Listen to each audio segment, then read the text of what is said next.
Kung tutuusin, hindi lang naman kaming mga kontraktor ang nakikinabang dito. Marami din sa inyo, mga politiko, ang nagpapataba ng bulsa sa pangungurakot.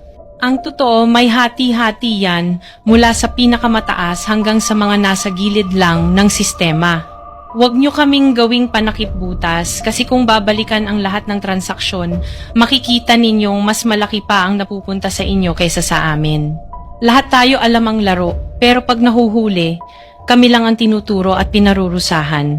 Kaya wag ninyong ipakita sa publiko na malinis kayo dahil sa bawat proyekto may kapalit na porsyento para sa inyong mga opisina. Ang sistema mismo ang nagtutulak sa amin na sumunod. Kung hindi kami papayag, wala kaming makukuhang proyekto.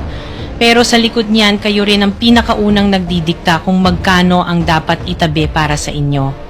Kaya kung talagang seryoso kayong mag-imbestiga, wag lang kaming kontraktor ang sisihin. Tingnan ninyo rin ang mga pangalan na nakaupo ngayon sa mga komite, sa mga ahensya, at lalo na sa mismong mga nagpapalakad ng gobyerno.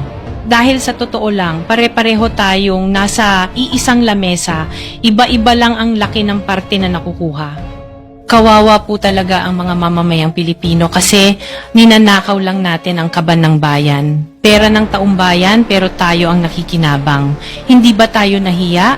Ang mga mahihirap mas lalong naghihirap. Kaya tama na ang pangungurakot natin.